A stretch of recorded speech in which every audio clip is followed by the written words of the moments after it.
Wala. Si Beyonce, ano ginanda nun? Naku po, napaka-ordinaryo. Wala. Si Beyonce, ano ginanda nun? Naku po, napaka-ordinaryo. Mukhang bakla pa nga.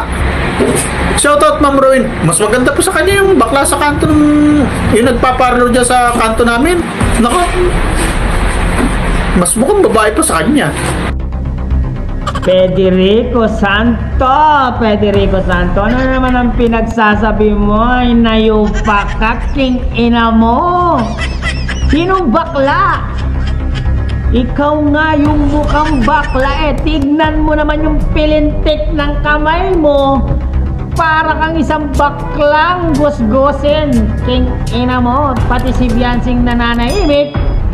Dinadamay mo talaga. Napakapangit talaga ng ugali mo.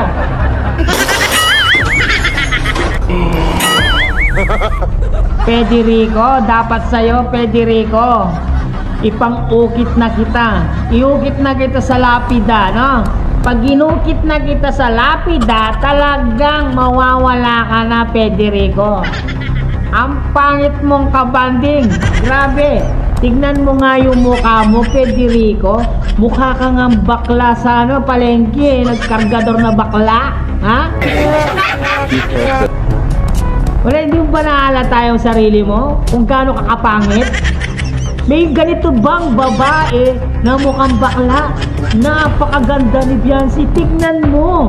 Pang beauty queen ang itsura. Ikaw, pang carbonated yung itsura mo. Tanginang itsura na yan. Kung itsura ko yan, magpapakamatay na ako, Federico. Aray ko.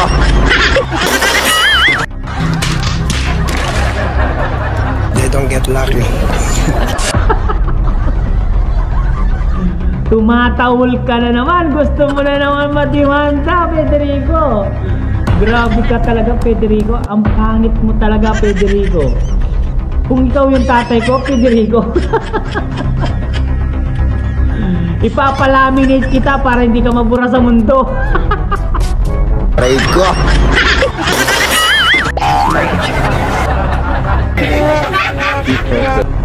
King ina ka?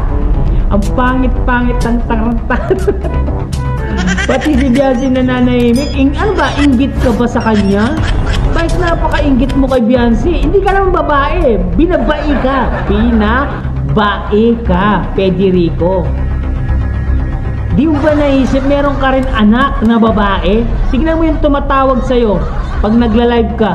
Ang mga anak mo, mga babaeng anak mo. Kung tawagin ko kaya yung anak mo na ganun, magugustuhan mo ba? Federico, mag-isip-isip ka, inayupak ka, matanda ka. Hindi ka pa nga namamatay, nangangamoy ka na, Federico.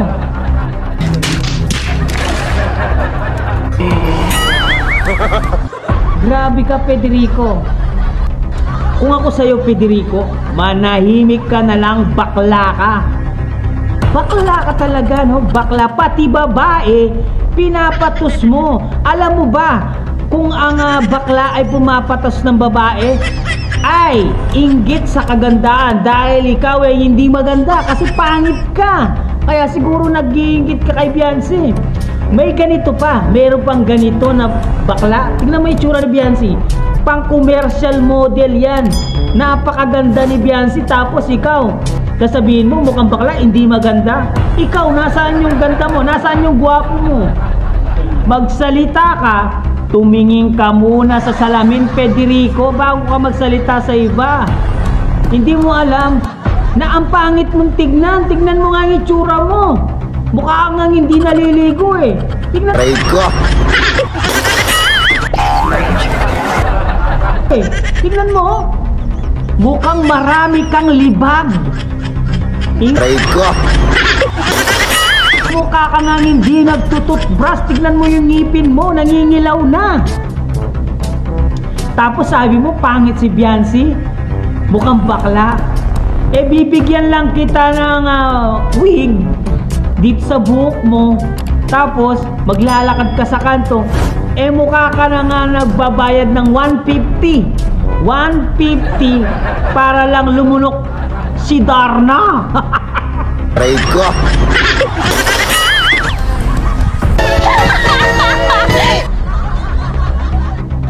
Ay, Federico, no? Manahimik ka na, Federico. Tahol ka na naman, tahol dito. Nanahimik na si Biancy. Huwag ka nang pa-epal dito. Pahepal ka. Dibu ni Biancy to. Huwag kang pa-epal. Nagpapapansin ka na naman, Federico, pangit. Na mukhang aso, mukhang alimaw. Ewan ko lang, Federico, bakit mo nasasabi yan na mukhang bakla si Biancy? Baka yung mga sa bahay nyo, mga bakla siguro mga kasama. Siguro bakla ka, no? Aminin mo. Federico, aminin mo. Bakla ka, no? Tingnan mo, pumipilitik na yung kamay mo. Bakla ka kasi hindi naman sasabihin ng isang tunay na lalaki yan sa babae kung hindi ka bakla. Alam mo ba yung pumapatol sa babae? Bakla. Walang bayag. Aray ko. Ang bayag nila, nasa tweet niya yung bayag niya. Linamon ka na ng sistema, Federico. Kaya pumapangit ang ugali mo, Federico. Ba't hindi ka pa mamatay, Federico? Aray ko. Grabe ka, Federico. Federico Santos. Pangalan mo pa lang, kagalang-galang na. Pero ikaw, wala kang galang sa babae. Dahil puro kabaklahan ang alam mo sa sarili mo. Nakakainis ka. O kung suntukan na lang kaya tayo, Federico. Kapatulan mo ba si Papa Shider? Ha? Gusto mo, sparring na lang tayo para nalaman natin sinong bakla sa ating dalawa eh. Oh, payag ka, Federico? Ha? Ano? Federico? Aray ko. Payag ka? Suntukan na lang tayo, Federico. Bigyan kita partida. Ang yabang mo sa social media, kala mo sino ka, ha? Ha? Ang yabang-yabang mo ka, pati mga babae pinapatulan mo. Tapos mo magsalita. O kung pinagsusuntok ko yung alang-alang mo yan, hindi ka maano dyan. Napakayabang nitong matandang kulubot na amoy lupa na to. Hindi nga naliligo eh, papalit-palit. Hindi nga nagpapalit ng damit eh, paulit-ulit lang sinusuot mo eh. Aray ko.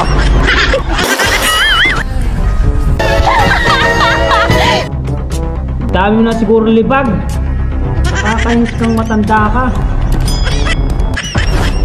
Pagsisipayin kita dyan, matanda ka na amoy lupa eh. So, sparring na lang tayo. Kita partida. Ha? Federico ka ha? Pati si Biancy talagang ginagago mo.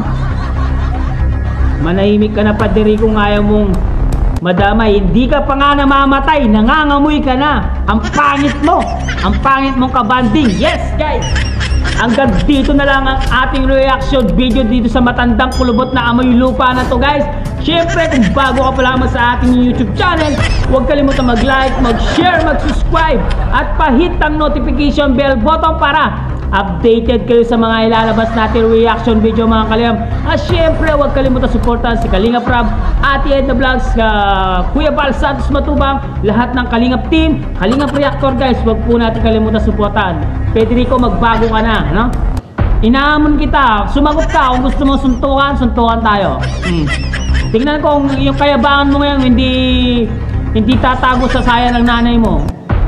Magkita lang kita sa personal, tatali kita. Tandaan mo yan, Federico. Aray ko. Papa Shider pa ang inaamon mo, ha? Gandito na lang, guys. Salamat, guys. Mama Chuchu Babu. Aray ko.